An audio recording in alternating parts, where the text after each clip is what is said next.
नमस्कार दोस्तों।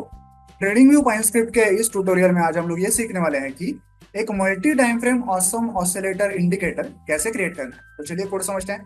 यहाँ पे एक इंडिकेटर फंक्शन है जिसका नाम मैंने दिया है multi time frame awesome oscillator. सबसे पहले हमें यूजर से टाइम फ्रेम के लिए इनपुट चाहिए, तो यहाँ पे इनपुट डॉट टाइम फ्रेम इस फंक्शन का हमने यूज किया है।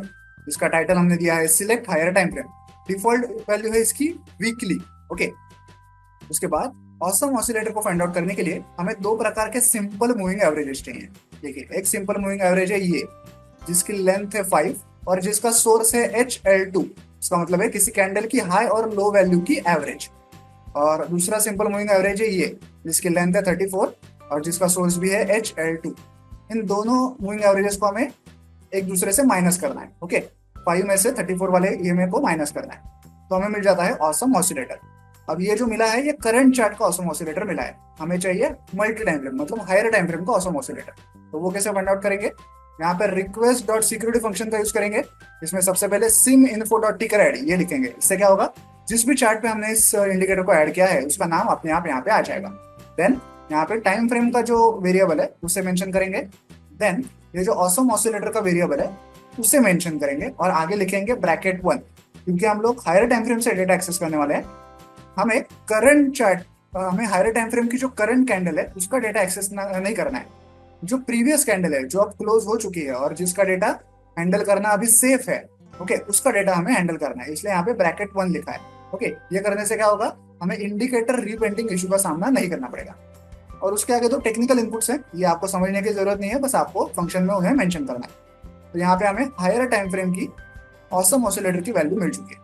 अब ये जो ऑसम ऑसिलेटर हमें मिला है उसकी करंट वैल्यू से उसकी प्रीवियस वैल्यू को हमें माइनस करना है। ओके, करंट वैल्यू से प्रीवियस वैल्यू को माइनस करना है। ओके, तो हमें क्या मिलेगा, उन दोनों के बीच का डिफरेंस मिलेगा। इस डिफरेंस को यूज करके हम लोग ऑसम ऑसिलेटर को हम लोग जो कलर देने वाले हैं उसका लॉजिक लिखेंगे। देखिए, कलर का लॉजिक कैसे लिखेंगे, अगर ये जो डिफरेंस हमने फाइंड आउट किया है ये 0 से कम हुआ तो हम लोग ऑसिलेटर को रेड कलर देंगे। अगर ये 0 से बड़ा हुआ तो ऑसिलेटर को ग्रीन कलर देंगे। और अगर सेम वैल्यू हुई तो ऑसिलेटर को जो पिछला कलर था वही कंटिन्यू करेंगे। ओके, ये कलर का लॉजिक हमने यहाँ पे लिखा हुआ है। अब सब कुछ हमें मिल चुका है, सिर्फ ऑसिलेटर को चार्ट पे प्लॉट करना है। तो हम यहाँ पे प्लॉट फंक्शन का यूज करेंगे। ये जो ऑसिलेटर का वेरिएबल है इसको यहाँ पे मेंशन करेंगे। कलर इज इक्वल टू, ये जो कलर का वेरिएबल है इसको यहाँ पे मेंशन करेंगे। और स्टाइल क्या देंगे, स्टाइल देंगे प्लॉट डॉट स्टाइल कॉलम्स। अगर ये नहीं करेंगे तो ऑसिलेटर जो है वो बाय डिफॉल्ट लाइन के स्वरूप में हमें चार्ट पे नजर आएगा, लेकिन हमें वैसे नहीं चाहिए। हमें क्या चाहिए, ये वॉल्यूम जैसे कॉलम्स में या बार्स में हमें दिखना चाहिए। ओके, इसलिए हमने यहाँ पे style is equal to plot dot style underscore columns ऐसा लिखा हुआ है। ओके, सिंपल सा कोड है। तो चलिए इस इंडिकेटर को चार्ट पे ऐड करके इसे चेक करते हैं। देखिए, हम लोग फिलहाल निफ्टी के डेली चार्ट पे हैं। आप यहाँ पे multi time frame awesome oscillator देख सकते हैं। देखिए, जहां जहां पे ऑसम ऑसिलेटर बढ़ रहा है, पिछली करंट वैल्यू उसकी पिछली वैल्यू से बड़ी है, वहां वहां पे ये ग्रीन है। और जहां जहां पे करंट वैल्यू पिछली वैल्यू से कम है वहां वहां पे ये रेड है। और अगर जहां पे वैल्यू कांस्टेंट है, जैसे यहाँ पे देखिए चारों की वैल्यू कांस्टेंट है, यहाँ पे देखिए सबकी वैल्यू कांस्टेंट है। अगर वैल्यू कांस्टेंट रह रही है तो जो पिछले कॉलम की वैल्यू होगी वही वैल्यू कंटिन्यू होगी। ओके, तो ऐसे ऑसिलेटर हम लोग यहाँ पे देख पा रहे हैं। लेकिन अब मजे की बात क्या है, हम लोग है तो निफ्टी के डेली चार्ट पे, लेकिन ऑसिलेटर कौन से चार्ट का देख रहे हैं हम लोग, ये एक्चुअली देख रहे हैं हम लोग वीकली चार्ट का ऑसिलेटर। क्यों ऐसे, क्योंकि हमने हायर टाइम फ्रेम क्या से लिखी है, वीकली। तो ये ऑसिलेटर जो है वो हम लोग वीकली चार्ट का देख रहे हैं, लेकिन देख रहे हैं इसको डेली चार्ट पे।